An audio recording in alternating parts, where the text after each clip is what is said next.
Buenos días a todos. Les agradecemos mucho que se hayan sumado a nuestra conferencia de prensa.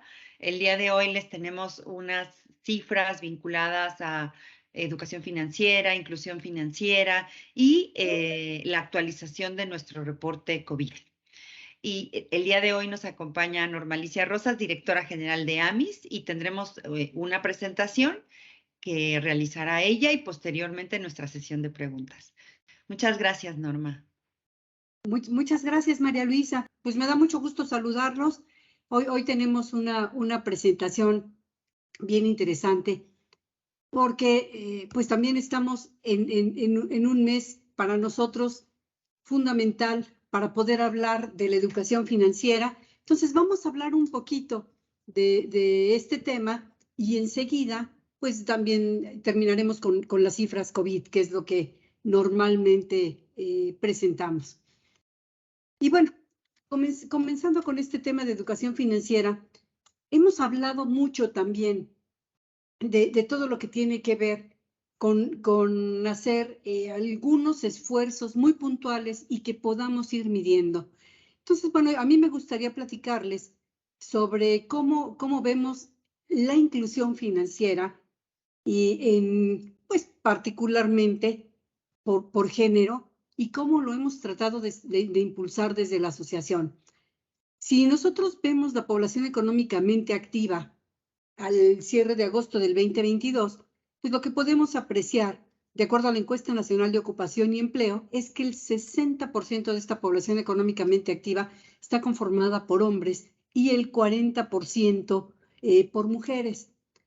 Esta cifra es relevante, pero también es relevante que cuando esta encuesta señala cuál es el ingreso promedio mensual, pues también vemos que hay una brecha que podría irse cerrando con el tiempo, ¿no?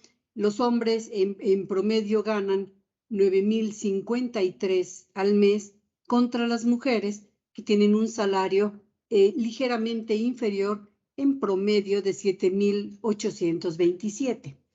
Entonces, bueno, esto marca un poco, pues también la relevancia de ir incorporando cada vez más, pues a las mujeres dentro de un ámbito laboral y dentro de un ámbito también de equidad.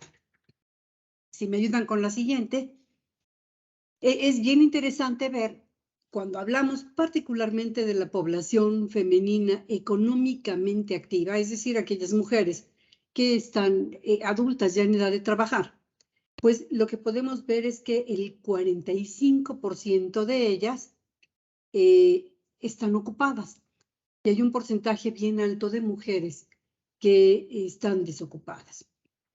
Dentro de las mujeres ocupadas, un poquito más de la mitad, del 54,1%, son autoempleadas. Entonces, bueno, esto sin duda, pues también nos señala que no están en el empleo formal, ¿no? Normalmente, pues el empleo formal trae consigo pues todo este tipo de apoyo social, económico, de cobertura o de acceso a la salud, entre otros. Si me ayudan con la siguiente. Aquí lo que estamos presentándoles es, además de todo esto, hay una brecha muy importante en cuanto al uso de instrumentos y servicios financieros por parte de las mujeres. Imagínense, de cada 10 mujeres adultas, solamente 4 cuentan con un medio de ahorro formal y 2 utilizan un seguro.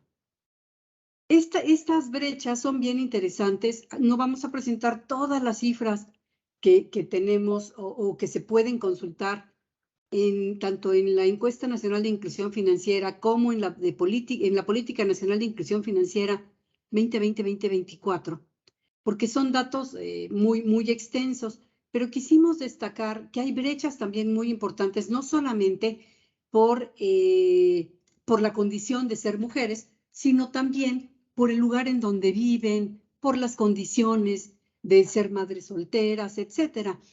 Y un ejemplo que me pareció bien interesante, que hay una brecha muy grande entre hombres y mujeres es en las zonas urbanas. El 69% de las mujeres en zonas urbanas, de acuerdo a estas fuentes, ocupan al menos un producto financiero versus el 80% de los hombres. Entonces, aquí vemos que hay también que apoyar y que seguir educando, si bien a toda la población mexicana, pues particularmente a las mujeres, para que hagan uso de este tipo de instrumentos. Y vean, por ejemplo, un dato que a mí me parece brutal. El 31% de las mujeres cuentan con una cuenta de ahorro para el retiro versus el 49% de los hombres. Si se fijan, aquí también traemos una brecha muy grande que, en nuestra opinión, pues es importante seguir trabajando y seguir apoyando, pues para que se vaya cerrando cada vez más. De acuerdo con cifras de la OCDE, fíjense, dice que en promedio las mujeres tienen un 83% de probabilidades de emprender en el sector informal en comparación con un 72% de los hombres. Seguramente esto también explica pues el por qué hay un porcentaje mucho más pequeño de mujeres que tienen, por ejemplo, una cuenta de ahorro para el retiro y que les permita pues afrontar una etapa bien importante de su vida, que es pues cuando ellas ya tengan que retirarse y ya no estén activas. Bueno, hablando particularmente ya de la educación financiera y cómo puede impulsar el acceso de las mujeres a más instrumentos y servicios, también tiene muchas ventajas el poder incorporar a la mujer pues a esta economía formal y a este uso formal de los instrumentos. Imagínense, de acuerdo al Programa de Naciones Unidas para el Desarrollo, ellos señalan que se generarían 40,000 millones de dólares de ingresos adicionales si se cierra la brecha de género en inclusión financiera. ¿Esto qué quiere decir? Que se ha demostrado en algunos lugares que cuando las mujeres participan mucho más de este tipo de productos, pues también se empiezan a generar ingresos adicionales en las empresas, sobre todo en aquellas empresas que están ocupando también de manera muy importante a las mujeres. Y bueno, vemos también que el 87% de las mujeres con 12 o más años de estudio tienen al menos un producto financiero y la brecha de género se reduce a solo 2 puntos porcentuales, por lo que también es bien importante, pues el seguir impulsando que la mujer cada vez más pueda tener acceso a estudios. Y hemos visto que los servicios financieros son una herramienta bien importante que aumenta la calidad de vida, incrementa el flujo de dinero para el consumo de los hogares y reduce los niveles de desigualdad. Había yo mencionado, 2 de cada 10 mujeres cuentan con la protección de un seguro privado y también cuando una persona cuenta con un seguro privado, pues eso ayuda a que en caso de enfrentar alguna situación imprevista, pues no caiga en un nivel pues de pobreza, ¿sí? O en un nivel en aquel en el que no pueda pues volver a enfrentar las obligaciones y las responsabilidades que tenía, ya sea con su propia familia o bueno, pues con la educación de los hijos, etcétera. Y esto particularmente es muy relevante en el caso de las mujeres que por alguna cuestión pues han tenido que enfrentarse al pues sacar adelante solas a su familia.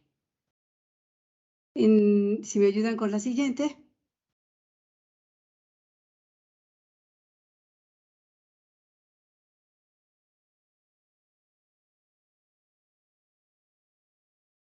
Bueno, esta lámina también es bien interesante. ¿Qué es lo que hemos estado haciendo nosotros desde la AMIS para tratar de apoyar la educación financiera y para tratar también de impulsar a las mujeres, ¿no? Para que tengan más herramientas para salir adelante?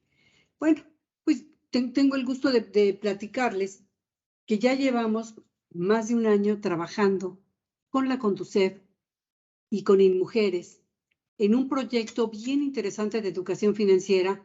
Es el primero en su tipo con perspectiva de género. Y bueno, tiene como objetivo brindar educación financiera a las mujeres para apoyarlas, para que se empoderen, para que impulsen su propia autonomía. Es un curso 100% en línea que las mujeres pueden aprender 5 temas fundamentales. El primero de ellos, que parecería obvio, pero no todo el mundo lo conoce o lo sabe, es cómo puedo generar un presupuesto familiar. ¿Cómo sé en qué? Como dicen muchas personas, ay, no sé ni en qué se me fue el dinero que gané, ¿no? Esto es bien importante para poder nosotros saber cómo llegan los ingresos y en qué los estamos gastando. Y poder también, pues, ver si hay ahí algunas desviaciones o algunas salidas que a veces no nos damos cuenta, ¿no? Muchas veces decimos, ay, sí, toma, te pide dinero alguno de los hijos, alguno de los muchachos, etcétera, y le dices, oye, pues, toma, ¿no? Oye, mamá, quiero un café, toma el cafecito. Oye, mamá, quiero esto. Bueno, voy por dulces a la tienda, toma, ¿no? Ay, se me antojaron cigarros. Y de verdad supiéramos todo lo que gastamos a través de esos pequeños gastos y esas pequeñas salidas, que lo único que van haciendo es mermar nuestra posibilidad de enfrentar otro tipo de situaciones, pues cambiaría completamente nuestra perspectiva, ¿no? Piensen ustedes que trabajan y que muchas veces por el trabajo que tienen, están muchas veces en la calle, decimos, ay, voy por un cafecito al Oxxo, ¿no? Ay, caray, si supiéramos cuánto gastamos en un cafecito, a lo mejor lo llevaríamos en nuestro termo desde casa, ¿no? Bueno, aquí lo que hacemos es ayudar a las mujeres a enfrentar. Primero, ¿cómo genero mi presupuesto en ingresos y gastos? Segundo, ¿cómo puedo impulsar el ahorro? ¿Cómo puedo empezar a utilizar medios formales de ahorro para ir generando justamente una pequeña protección que me ayude, pues, a emprender nuevos negocios, nuevos retos, o simplemente, pues, el poder pagar a tiempo ciertas cosas que requiere mi familia? El tercer punto que tiene Minerva se refiere al crédito y cómo utilizo el crédito con responsabilidad. ¿Cómo podría funcionar un crédito si lo utilizo de manera responsable y qué requisitos tengo que cumplir para poder utilizar un crédito? Y les digo, un crédito formal también para no caer pues en situaciones que pongan en peligro a mi familia, ¿no? Con créditos a lo mejor informales que lo único que van a hacer es pues hacer que sea más profunda mi situación en un momento determinado. Y también estamos hablando de los seguros, ¿no? No estamos hablando de todo tipo de seguros, sino de aquellos mucho más básicos que pudieran en un momento determinado dejar a la familia bien protegida, pues en caso de que llegara a faltar el pilar de la casa o pues para poder enfrentar otro tipo de responsabilidades, ¿no? Si tenemos un coche pequeñito, si tenemos la casa, que es lo que ha sido el patrimonio, el cómo permitir a las mujeres que puedan ir pues enfrentando este tipo de situaciones. Y finalmente, algo que tiene que ver con el empoderamiento y con la posibilidad de que la mujer se sienta capaz, primero, de entender conceptos que generalmente nos decían que eran únicamente tema de hombres, ¿no? Ay, no, tú no te metas porque los temas de dinero los conocen mejor los hombres, los manejan mejor, los entienden. Entonces, parece mentira, pero muchas mujeres en México siguen pensando que los temas que tienen que ver con recursos, con dinero, son muy complejos y que pues no tienen ellas la capacidad de entenderlo. Con este proyecto Minerva, pues lo que estamos haciendo es tratar de romper aquellos paradigmas para que se den cuenta que son conceptos que pueden entenderse relativamente fácil y que sin duda le pueden cambiar la vida a las personas.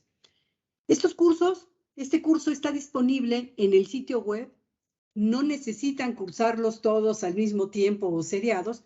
Pueden revisar el módulo que más les interesa. Nuestra recomendación es que sí, pues cumplan los 5 módulos.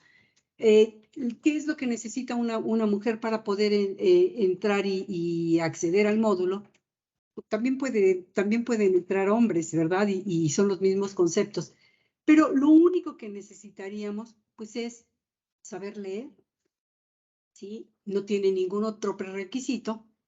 Y bueno, el contar también, por ejemplo, no solamente está a nivel una computadora, sino también, pues, lo pueden utilizar a través de sus teléfonos con cualquiera de los dos sistemas, tanto Android como iOS. Entonces, bueno, pues es algo que les queríamos compartir. Realmente vale muchísimo la pena. Y bueno, como AMIS estamos muy comprometidos en llevar este proyecto, pues a cada rincón de la República Mexicana. Hemos tenido sorpresas interesantes porque ya hay mujeres que lo están tomando desde cualquier otra parte de América Latina, etcétera, ¿no? Es bien bonito y ha tenido algún reconocimiento este tipo de proyectos. ¿Cómo vamos a hacer para comenzar a difundir la importancia de la educación financiera a lo largo del país? Esto ya se había hecho, por la pandemia lo tuvimos que suspender, pero bueno, vamos a arrancar también con pláticas y talleres, tanto presenciales como digitales, impartidos por la embajadora Minerva y el personal de Conducef. Va a haber transmisión online durante la Semana Nacional de Educación Financiera. Y tendremos sesiones presenciales de orientación en diferentes estados de la República, visitados por una van como la que ustedes están viendo, que hemos denominado Van Minerva.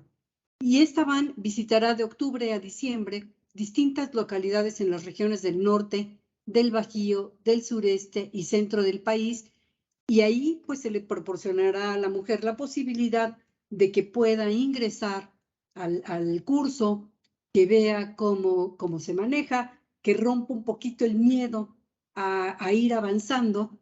Y bueno, tampoco no es algo que lleve mucho tiempo, dependiendo de las personas, pero algunas entre 2 y 5 horas podrían completar estos módulos.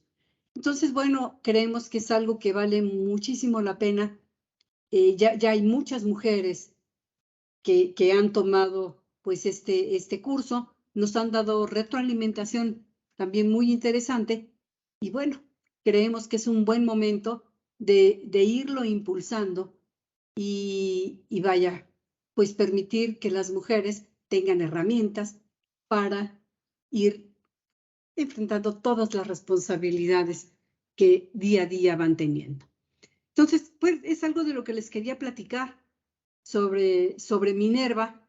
Y bueno, pues estamos muy contentos de poder, juntos con Conducef y con InMujeres, pues poner un granito de arena para la educación financiera. Y bueno, muchas gracias. Ahora vamos a pasar al reporte de los casos COVID.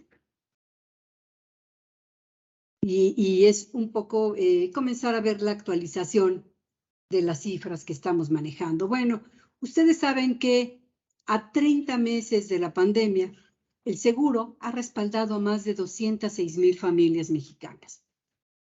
Podemos ver aquí ya, pues que COVID sin duda alguna,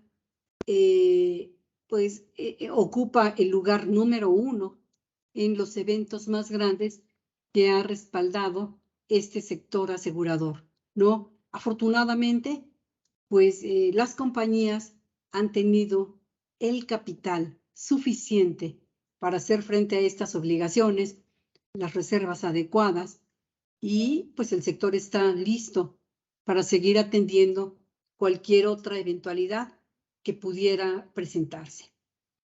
Si me ayudan con la siguiente. El seguro de vida ha pagado, y un poco para entender estas cifras que son muy grandes, ¿no? Ha pagado 155,740 defunciones, que representan 35,472 millones de pesos. En monto promedio son 227,700 por persona que desafortunadamente falleció. Pero cuando vemos estas cifras, a veces no nos dicen mucho. Imagínense que desde que arrancó la pandemia, el seguro de vida ha venido pagando cada día cerca de 40 millones de pesos, 39.4 para ser precisos. Entonces, esto es pues la contribución que ha tenido el sector asegurador pues, esta pandemia y a las muertes por COVID. Si me ayudan con la siguiente. En la siguiente gráfica, lo que vamos a estar viendo es en cifras acumuladas, cómo arrancamos enero, ¿sí? Del total de las personas que fallecieron, lo que nos dice es que 47.1% tenían la protección de un seguro de vida. Esto si lo comparamos contra las personas que de acuerdo a la Secretaría de Salud fallecieron. Entonces, bueno, este es un dato bien interesante. Y si vemos de enero a septiembre, tenemos una variación también importante en cuanto al caso de números acumulados por mes. Aquí lo que estamos viendo es prácticamente son 15,000 personas que han reclamado sus familias el seguro. No necesariamente quiere decir que en este periodo hayan muerto todas estas personas. Lo que quiere decir es, pues, la velocidad con la que las compañías han venido recibiendo las reclamaciones de los familiares, pues, porque desafortunadamente falleció alguna de las personas que tenían seguro y fallecen por COVID. Eso es lo que nos quiere decir esta cifra. Gracias a Dios, pues lo que estamos viendo es que cada día, pues, hay menos muertes por COVID, ¿no? Prácticamente podríamos decir que estamos recibiendo, que hayan muerto en este periodo, pues ha sido el número muy pequeñito. Esta cifra, pues lo único que nos dice es con qué velocidad han venido reclamando y es muy probable que los siguientes meses sigamos todavía recibiendo algunas reclamaciones de personas que murieron pues en periodos anteriores.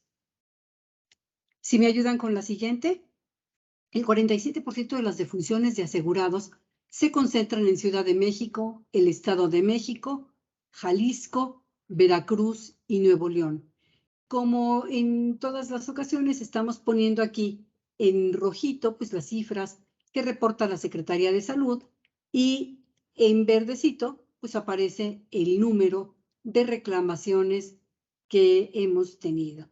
Y bueno, pues destaca Ciudad de México con 35,000 fallecimientos, le sigue el Estado de México con 16,249, ¿sí? Que son pues de las cifras más importantes, Jalisco con 8,027 reclamaciones, Veracruz 7,834 y Nuevo León 7,083. Si me ayudan con la siguiente gráfica, aquí también vamos a presentarles cifras de gastos médicos. Tenemos acumulado a la fecha que 51,076 personas recibieron el apoyo del seguro de gastos médicos. Si desafortunadamente tuvieron que realizar algún tipo de gasto relacionado con ello. En total, las aseguradoras han pagado 26,540 millones de pesos a las familias de estas personas, pues que han estado por lo general hospitalizadas. En montos promedio, estamos viendo que para poder atenderse una persona por COVID, pues requirieron cerca de 520,000 pesos. Es un dato bien relevante Y para poder tener una idea de la contribución del sector, desde que arrancó la pandemia a la fecha, el seguro de gastos médicos pues ha pagado diariamente cerca de 29.4 millones de pesos. Esto es lo que queríamos compartirles de las cifras globales. Vemos que el 62% de los casos se concentran en los estados siguientes, ¿no? Ciudad de México, Estado de México, Nuevo León y Jalisco. Ciudad de México con 16,019 casos, Estado de México con 5,560. Sí, destaca también Nuevo León por su tamaño, 6,541, y Jalisco con 3,648 casos. Si me ayudan con la siguiente. Aquí podemos ver lo que ha reflejado en costos promedio la atención hospitalaria, ¿no? Vemos el número de casos por atención, por ejemplo, 32,019 personas requirieron internamiento hospitalario. El costo promedio de este internamiento fue de 593,563 pesos. Personas que únicamente requirieron atención ambulatoria, 12,678, es decir, estuvieron unas cuantas horas en el hospital o en la clínica. El costo promedio fue de 28,246. Pero vemos que cuando ya la persona requirió utilizar una unidad de cuidados intensivos, tenemos 4,860, estos gastos en cuidados intensivos en promedio fueron de 1,420,000 pesos. Si hablamos de algunas personas que estuvieron intubados sin ingreso a la unidad de cuidados intensivos, pues vemos que hubo 10 con un costo promedio de 3,537,000 pesos. Es un poco como pues para tener una idea de las cifras.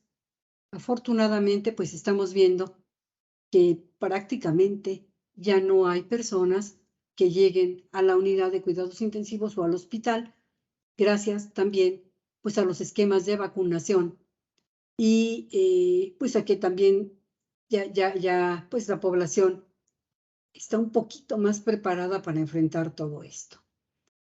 Estas son las cifras que les queríamos compartir. Me da mucho gusto poder platicar con ustedes y si hubiera algunas dudas, pues aquí estamos para atenderlas. Roxana Hernández de Yo Agente. Adelante, Roxana.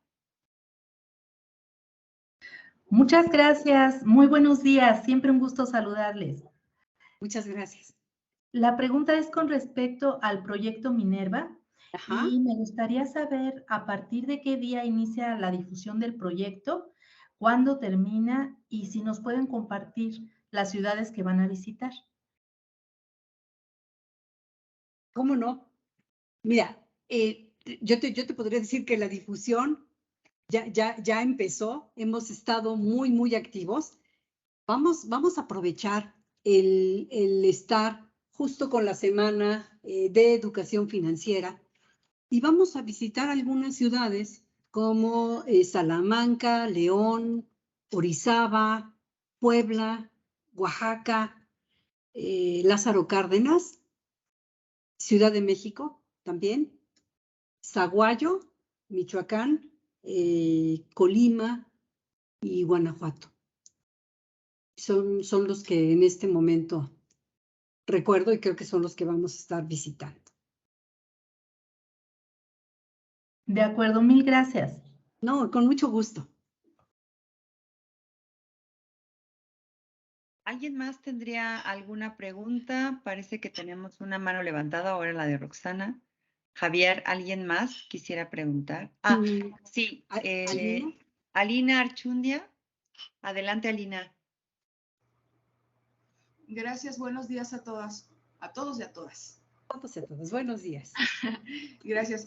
Bueno, tengo dos preguntas. En comparación con niveles prepandemia, ¿en qué porcentaje se han incrementado los costos de las pólizas de gastos médicos mayores? Porque, bueno, teniendo contacto, en fin, con el diario vivir, familia, amigos, etcétera, comentan que se han incrementado mucho el costo de las pólizas y esto de alguna manera no está permitiendo que toda la población pueda acceder ahora a estas pólizas. Quisiera saber cuántos se han incrementado y si esto va a continuar, ¿no?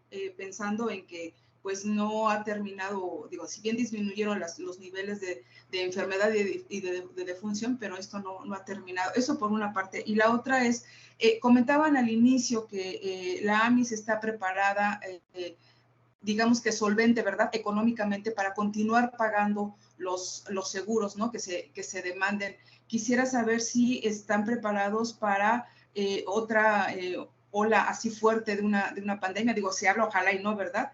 De otras enfermedades o si nos pudiera dar cifras de qué tanto está capitalizado el sector, por favor. Gracias.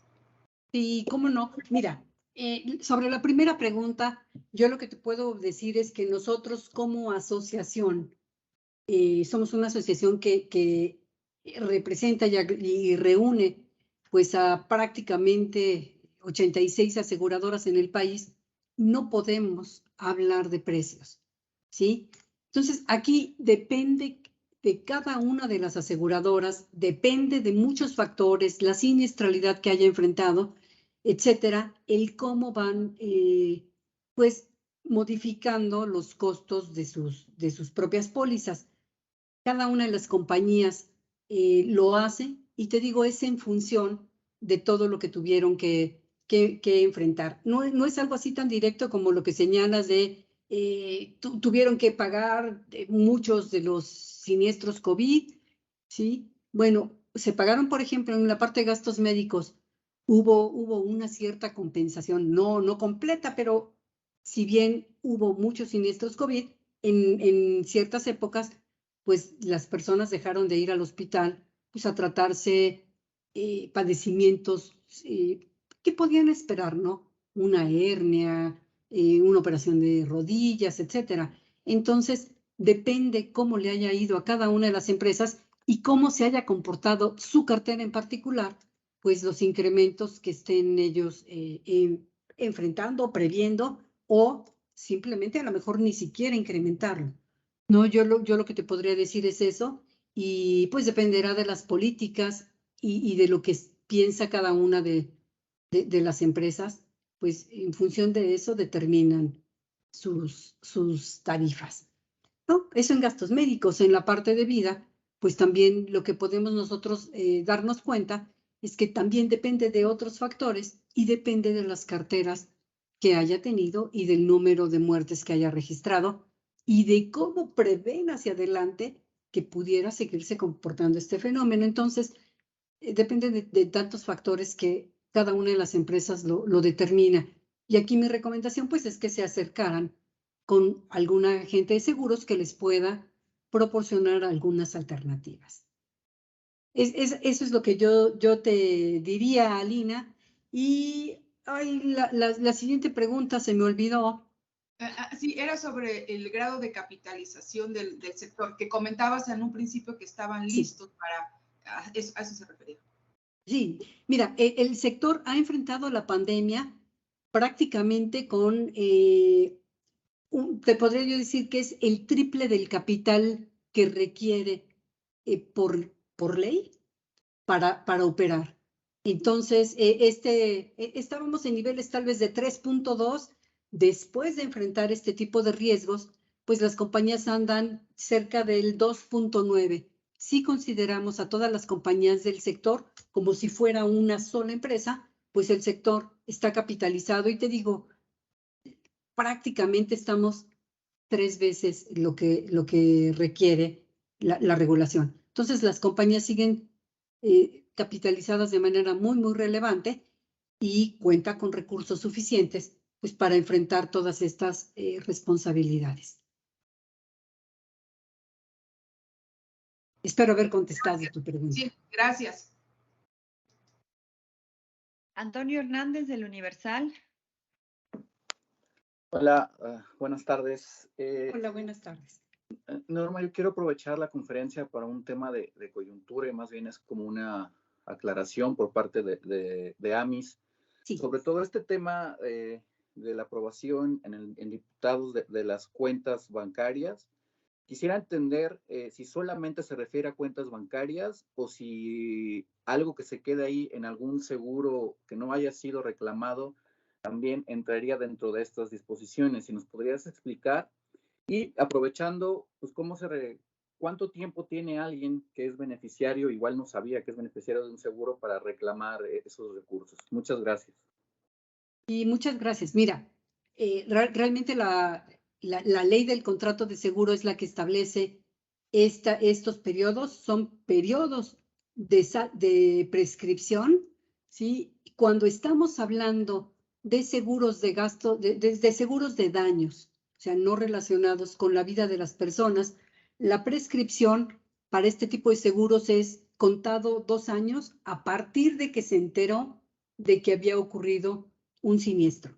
En el caso de los seguros de vida, son 5 años la prescripción, ¿sí? Y también tendría que demostrarse que la persona estuvo enterada, pues, de que ocurrió, vamos a pensar, un fallecimiento, ¿no? Para poder reclamar un seguro de vida, normalmente se cuenta con 5 años por parte de los beneficiarios. Pero la ley es muy curiosa porque la ley establece que es a partir de que se tuvo conocimiento del hecho que le dio origen. Entonces, también tendría que confirmarse que, pues, la persona se enteró del fallecimiento de ese familiar y pues son 5 años. 5 años. Entonces, incluso todos aquellos seguros que están ligados a algún componente de ahorro, son, por ejemplo, un seguro de vida, pues, tienen estos 5 años. Y con respecto, pues, a estas iniciativas, no hemos todavía revisado con detalle todas las implicaciones. En principio, pues creemos que la ley de la materia es la que está rigiendo en este momento, ¿no? Y si a mí me preguntas, tendríamos todavía que validarlo internamente, pero entiendo que se requiere exclusivamente a instituciones de crédito. Y las aseguradoras, pues, son otro tipo de empresas. Perfecto. Gracias, Norma. Sí, de nada.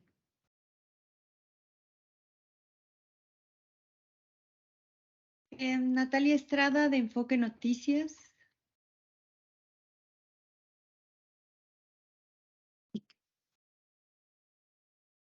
Creo que no. Creo que veo la mano levantada de Yuri. Y sí, Yuri. Y hola, antes, hola. Adelante, Yuri. Oigan, bueno, es que está aprovechando lo de Antonio y es para también explicarle a la gente sobre estas prescripciones que existen en ciertos servicios financieros, ¿no? Como en el caso de los seguros. Yo entiendo como los seguros de vida con componente de ahorro o de inversión. Por ejemplo, si en alguno de estos no se hace una reclamación, porque ha pasado y hemos conocido casos de que la persona falleció, a los 5 o 10 años dejó de pagarlo y creyó que ya no tenía absolutamente nada.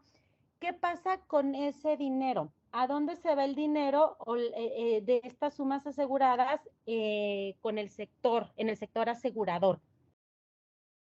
Vaya, creo que son dos cosas distintas, Yuri. Okay. Habría que hacerlo de manera como separada. Estamos hablando de dos supuestos diferentes. Uno es la prescripción, que quiere decir que la persona perdería el derecho a reclamar un seguro, ¿sí? Y esto tiene que ver porque vamos a pensar, hay un familiar que fallece, por algunas cuestiones no sabíamos que la persona contaba con un seguro de vida, voy a ponerte el ejemplo así de claro, y a los 3 años buscando dentro, acomodando, ya sabes, ¿no? Que vas vaciando la casa y te encuentras, ¡ay! Tenía un seguro. ¿Qué hago con esto? Era un seguro completamente pagado, era un seguro que hasta el momento del fallecimiento, pues venía pagado en primas, venía al corriente. ay, ¿qué puedo hacer con este documento? Con ese documento, lo que puedo hacer si soy yo el beneficiario es ir a la aseguradora y presentar mi reclamación. Estoy en completo derecho de presentar la reclamación porque, pues, a mí me habían dejado como beneficiario de este seguro. Y han pasado 3 años y no se ha cumplido ese plazo de 5 años. No, yo no sabía que tenía este seguro, pero voy y lo puedo reclamar. Esa es una situación. Ese es el periodo de prescripción. Una situación muy diferente es, yo tenía un seguro de estos que tienen componentes de ahorro, a lo mejor lo estuve pagando durante algún tiempo y por alguna cuestión, yo que soy la que contrató el seguro, ya no pude pagarlo, ¿no? ¿Por qué? Pues porque me cambiaron las condiciones, tal vez me quedé sin trabajo. Entonces, ¿a qué tengo derecho? Eso se conoce de otra manera, se conoce como valores garantizados. En función del tipo de producto, a ti te van a decir, mira, de aquello que habías pagado, si es un seguro de largo plazo, de vida, pues te van conformando una reserva, ¿no? De largo plazo. Cada compañía te podrá decir que tienes derecho a recuperar en función de los años que pagaste un determinado porcentaje de esto. Pero eso es una característica muy particular del producto y se conoce como valor garantizado o valor de rescate, ¿no? Pero son dos momentos diferentes, son dos cosas. Sí, mi pregunta es como, ¿y si la persona o los beneficiarios no conocen este valor de rescate? O sea, no lo reclaman, pues, ¿no pasa? No, es que el valor de rescate, depende cómo esté escrito el contrato, pero el valor de rescate es para mí, que yo que fui el que contrató la póliza y que dejé de pagarla por alguna cuestión que se imputaba directamente a mí. Me quedé sin trabajo, ya no la pude pagar. Yo me volteo con la aseguradora y lo reclamo, ¿sí? Si esa persona dejó de pagar y fallece, quiere decir que cuando falleció ya no estaba, ya no tenían derecho, ya no estaba cubierto contra fallecimiento. Entonces por eso te digo, son dos cuestiones distintas. Ok, entonces no tendrían derecho a reclamar un rescate esas personas. ¿Por qué? Porque la persona falleció, estuvo cubierto durante el tiempo que pagó el seguro, se dejó de pagar hace 3 años, cuando fallece ya no tenía pues ninguna cobertura. El único que podía haber volteado y decir, ¿saben qué? Pues ya no pude pagar mi seguro, yo tengo derecho a rescatar algo de las primas que había pagado, y te digo, y depende del tipo de contrato. No todos los contratos tienen pues esa cobertura o pues ese beneficio. Hay que checarlos nada más. Son normalmente los de largo plazo y después de que ya estuviste pagando más de 3 años, depende del tipo de producto. Muy bien, gracias, Norma. Sí, de nada. Voy a leer una pregunta de Clara Cepeda, de la jornada. Nos revela que 2 de cada 10 mujeres tienen un seguro. ¿Hay algún proyecto para que los seguros para mujeres sean menos onerosos por el simple hecho de que son más riesgosas? En cuanto a lo de COVID, los $3,000 millones ya será como la cifra estable para las aseguradoras. Y por último, ya se está dando opción del uso de cubrebocas. ¿Ya se está preparado porque la pandemia no termina y hay otras enfermedades como la influenza o enfermedades respiratorias? Bueno, son 3 preguntas bien interesantes.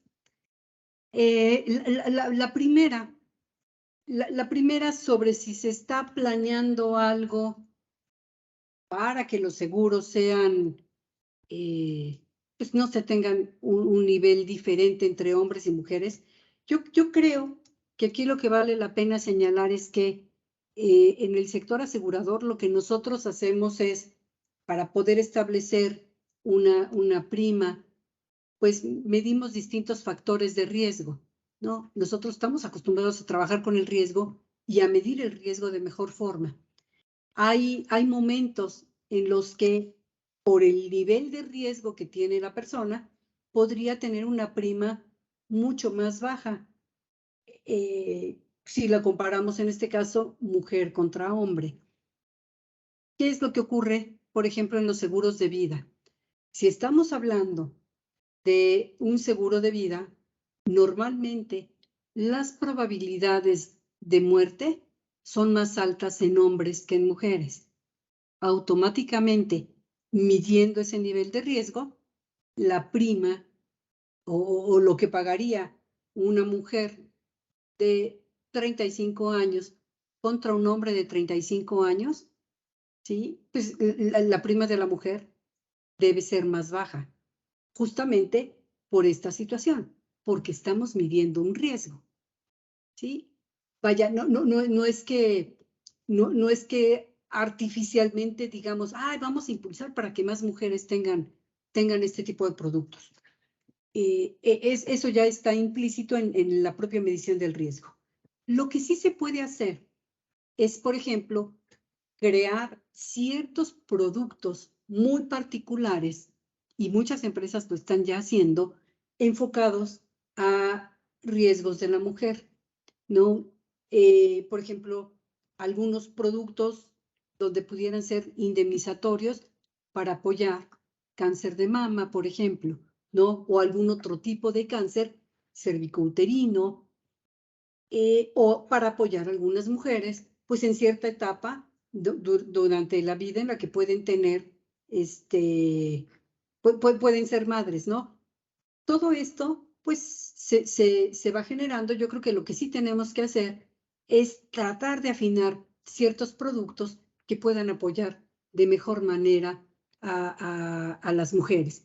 Por ejemplo, también, si estamos buscando un seguro para apoyar la educación de los hijos, por lo general, cuando lo estamos ligando, si tenemos hombre y mujer prácticamente a la misma edad, y va ligado, y la mujer es la que se encarga de pagar la escuela de los chavos o ir generando este ahorro para cuando lleguen a la preparatoria o a la universidad y pueda apoyárseles en ese momento, normalmente también, como va ligado a la vida de la mujer, pues estos seguros son un poco más económicos que si lo contrata el padre de familia.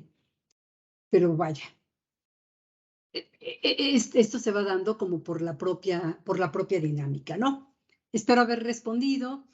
La segunda pregunta tiene que ver con, pues ya superamos los 3,000 millones de dólares en la pandemia.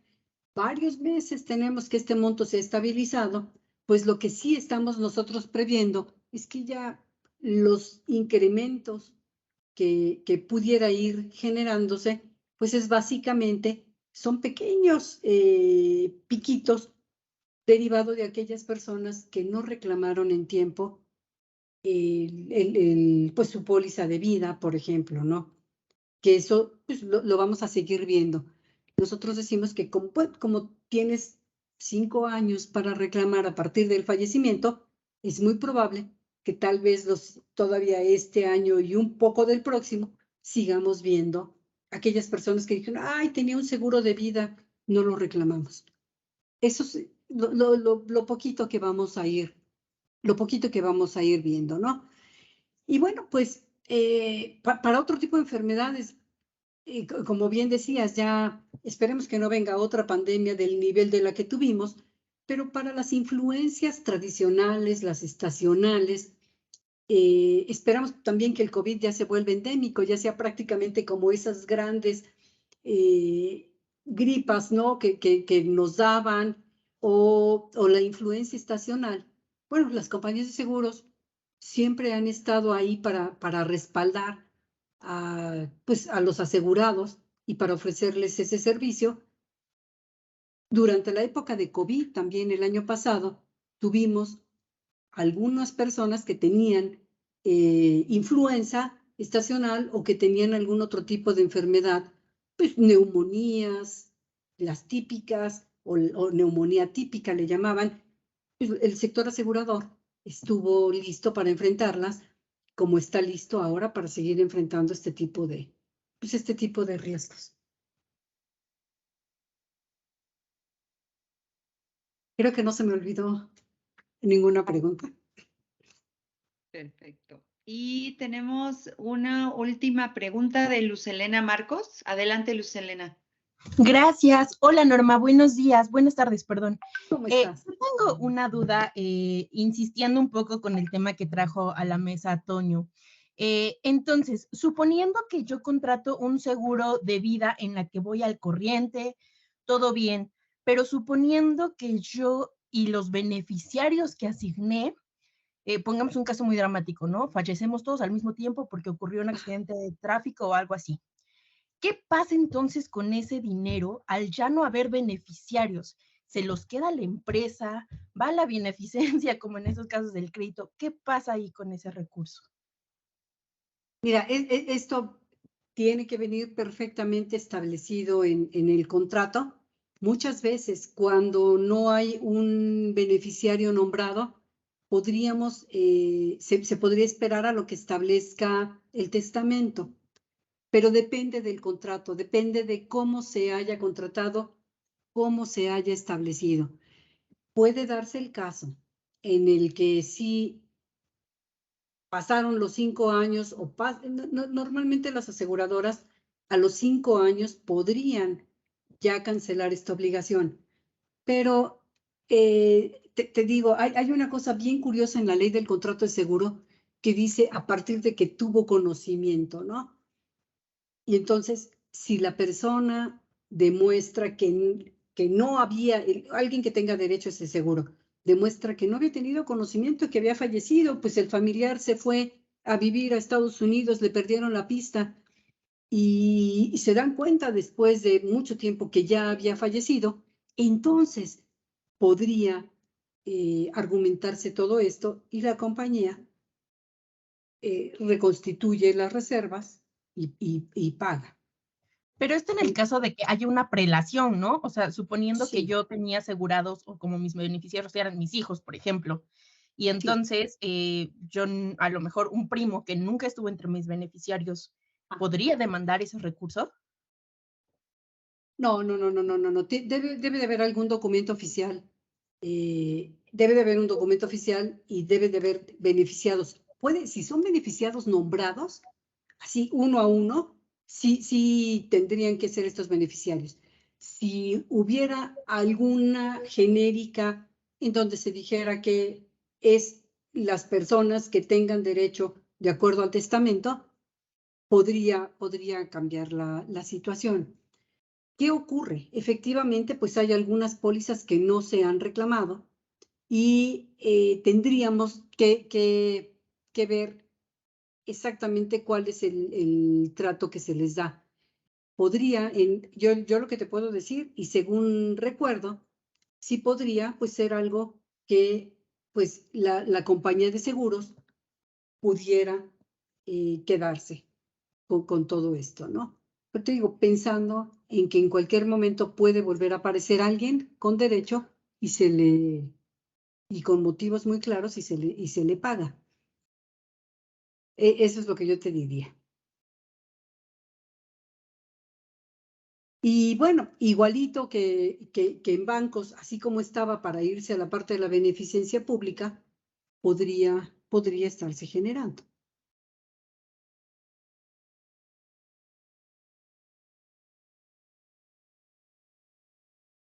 Pues muchas gracias, Norma. Esa fue la última pregunta. Muchísimas gracias a todos por acompañarnos el día de hoy.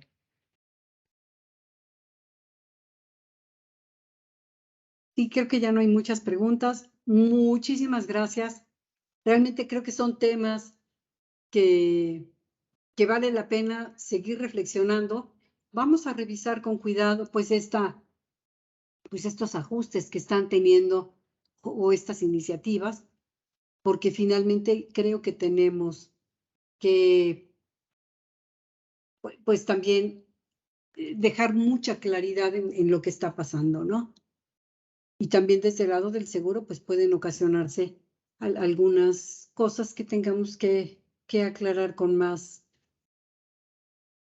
que aclarar más. Y les digo, prácticamente pues todo debe de quedar en la póliza del seguro, en las condiciones generales. Tendríamos que ponernos a revisarlas con cuidado para pues poder dar una respuesta mucho más precisa. Y aquí yo les recomiendo, cuando tengan este tipo de inquietudes en un producto específico, platíquenlo con su agente de seguros, que pues más que nada es el asesor que les va a apoyar para enfrentar este tipo de cuestionamientos. Muchas gracias, Norma. Que tengan todos buen día. Muchas gracias. Hasta luego. Estén muy bien. Gracias.